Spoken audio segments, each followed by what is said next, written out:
All right, boys, here we go again with another day on the internet. I have had it. I've actually had it, okay? Out of the 700 plus videos on this channel and maybe like 200 plus commentary videos that I've made so far within the past like 2-3 years that I've been doing this, there's only been at least like 5 videos to actually get under my skin that I can actually talk about. And this one might be number 6. I'm not gonna lie to you, man. So I'm sure most of you guys watching this right now have TikTok and you've seen this thought experiment going around. Would you rather be stuck in the woods with a bear or a man? And we'll get into that video if you haven't seen it in a second. But if you were the type of person that had any hope in the human race at all, for whatever reason, going down the rabbit hole of this trend specifically will probably eliminate that entire hope for you. And that's what we're going to be talking about today. By the way, if you haven't already, hit that subscribe button. We're trying to reach new goals here on the channel, and give the video a like too. It helps out.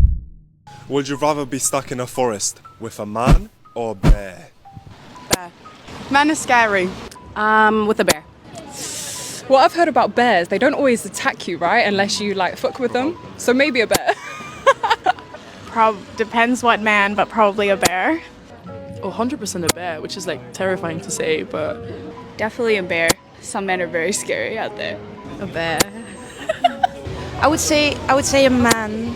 So it's kind of incredible throughout the entire 8 responses that this guy got after he asked this question. Only one said man, which is the objective correct answer. And I'll tell you why in a second. First of all, if we're getting into like the nitty gritty of this actual question, I feel like it ignores one thing specifically, right? And that's the proximity of the bear or man to the person in question. Like for example, if you're in the woods somewhere and you're a woman, maybe you're hiking or maybe you're just camping out, right? You'd kind of expect, I mean, depending on where you are, you'd kind of expect for a bear to be somewhere in your vicinity, right? Otherwise, you probably wouldn't be bringing things to ward off bears like bear spray or things like that, right? Weapons. So that's just the first thing. Now let's get into the actual reason as to why this is stupid and why picking a bear over a guy would almost certainly get you destroyed. So from what I can remember and from my experience personally, there are 2 types of bears that live in wooded areas. 3, I guess, if you count the Kodiak bear, but that's in Alaska and that's completely separate. I mean, if you want to count that, you can, but 2 to 3 different types of bears that live in wooded areas. That's the black bear and the Kodiak bear. Of course, there's other bears across the world, but you know, we'll stick to the United States just for conversation. These 2 types of bears are the black bear and the grizzly bear. Now, there's a reason as to why people say if it's a black bear, fight for your life. If it's a brown bear, play dead. And if it's a polar bear, you're screwed. That's because while black bears can reach 4 to 6 feet in length, they're more close to your size, even as a woman, than a grizzly bear is to you. Now, it doesn't specifically say grizzly bear or brown bear or even a polar bear, right? But if it's in the woods, it's going to be one of these 2. Once again, we are sticking to North America, so excluding any other bears that might be in wooded areas. Now, look, man, I love bears, right?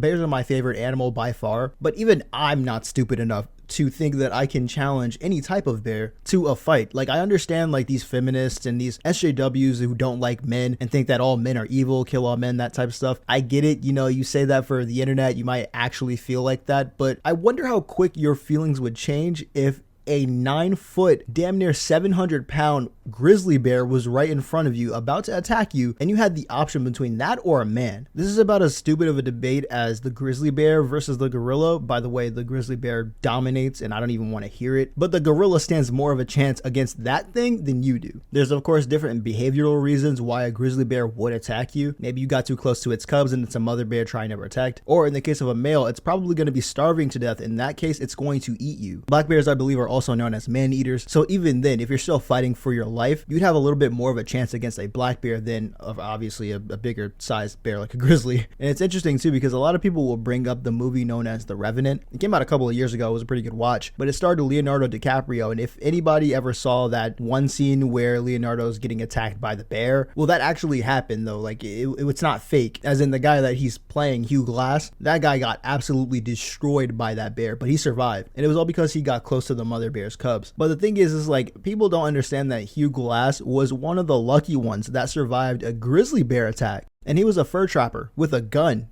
Keep in mind, this question doesn't stipulate whether or not you have a weapon or anything like that, so you're just bare hands potentially facing a bear. Now you compare that to your average guy, the most he's going to do to you is probably just give you a head nod and be on his way, especially if he's just hiking or camping out too. A guy's not likely to see an area that you're in as his territory and you're invading it or anything like that. It's not like he marks his territory with a scent or anything like that. That's what wild animals do. That's what bears do. Okay.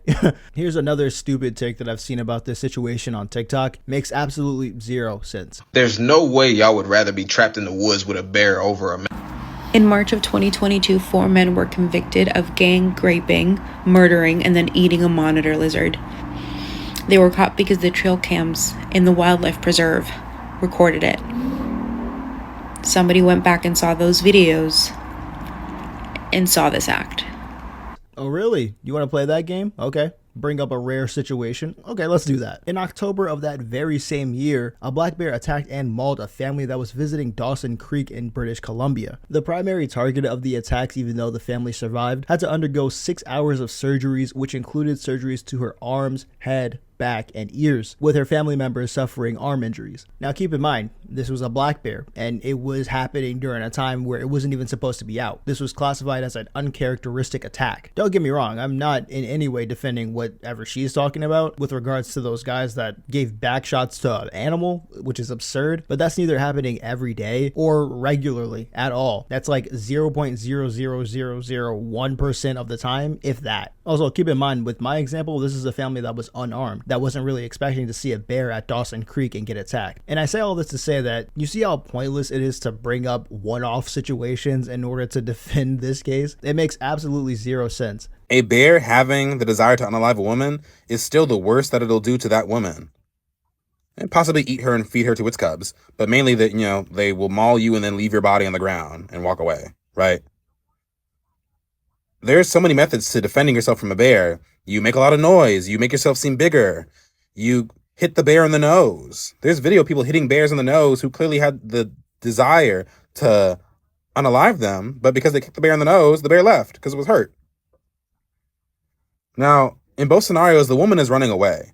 The worst a bear will do is it's like, right? It's making noise. A man chasing after a woman while she's running away. Men can communicate. Unlike a bear, a man can laugh while chasing after a woman. He can say to her, shouting at her, while he's approaching her, what he plans to do to her. A bear cannot do that. Oh my God. All right. There's so many things wrong with this response alone. And I'm not even halfway through it. Yes, there are ways to defend yourself from a bear if you don't have any weapons on hand, right? You can do it with your bare fists. If it's a guy, you can definitely kick a bear in the nuts and it'll hurt. You can definitely go after its eyes or nose, depending on what bear it is. Like I said before, if it's a black bear, it's recommended. I recommend it. You have to fight for your life against those things. But if it's against a grizzly bear, like I said before in the beginning of the video, you have to play dead or else it'll bite your damn hand off. You know these bears are strong enough to swipe a deer's head off? The amount of force that you could generate as a human, as the strongest human, doesn't even come close to the amount of force that a bear, the average bear, if we're talking a grizzly, can output in general. Otherwise, if it were that easy to just kick a bear in the nose or slap it in the eyes, things like bear mace wouldn't be invented. Most of those western states like Montana, which is known as bear country, wouldn't allow guns like that if all they had to do was just slap a bear in the nose. Secondly, the whole point about a guy being able to communicate to you what he's going to do to you before he does it, opposed to a bear not being able to speak at all. Bears can communicate. It's just that they growl, they roar. That's their way of communicating. You can't understand it, but I bet you sure do get the intention behind those roars. If you're in the woods with a guy and he's saying he's going to delete you, okay, that's pretty scary for sure. But you compare that with a bear that's charging at you. By the way, that's not even what the question stated, all right? I don't even know why people keep changing up the question, but still, let's run with it. The bear's intention is to kill you. It's going to eat you as well. Now, that being said, whatever a bear could do, I'd agree that a man could also technically do, but to much less of a degree than a wild animal like a bear, dude. Heck, I can't even bring up the study that was done in Montana University in 2006, I believe, where they tried to see how strong a grizzly bear was in comparison to a large dumpster. It was about 700 pounds. They said that they were tossing it around like it was a damn beach ball. What do you think it's going to do to you? And look, man, I understand, you got some pride to you or whatever, but all that stuff goes out the window, especially when you're dealing with what would be to you and to a lot of other people, death itself. Ursus arctos horribilis, that's the scientific name for the grizzly bear, also known as the horrible bear. This thing has been giving humanity trouble for ages. It almost seems like anytime questions like this are asked, the wrong people get to talk instead of the people who actually know what they're talking about and who have some, you know, brains in their head. Because for whatever reason, it's always the women who hate men because they've been hurt by men, so they're always going to be against men, right? Like, is it just me, or did you guys notice that too? Whenever something like this happens, it's always these type of people that get answers. And then, I mean, guys, like, what's going on? The guys that are defending this, like, I'm just speaking to you guys right now, we're more likely to discuss this among ourselves or things like it. So the answer should be pretty obvious to us. Look, man, I fear for some of these people because these are the same type of people that will bang on the glass at the zoo, put their hands in the cage, especially if you dare them to. And they're the same type of people that the animals will go after they break out. They're coming straight to these people to maul them. I'm telling you, man, like, a lot of these people don't really think, bro. They think that bears are like these little small dog-like animals. No, they're not. Okay. A lot of people still think that wolves, timber wolves, are the size of huskies. Look, man, on all fours, they might be short, but when they stand up on 2 feet, they're as tall as Shaq. But hey, then again, I understand that there are some slow people in the world because there are still people that think gorillas will beat bears in a fight, even though they're not built for combat in the slightest. Anyways, that's going to be it for me today, guys. Just had to glaze the bear for a second, get some of my points across, but I hope you did enjoy. If you did, hit that like button. If you want more content similar to this, hit that subscribe button. I'll see you in the next one. Sub up, stay safe, and peace.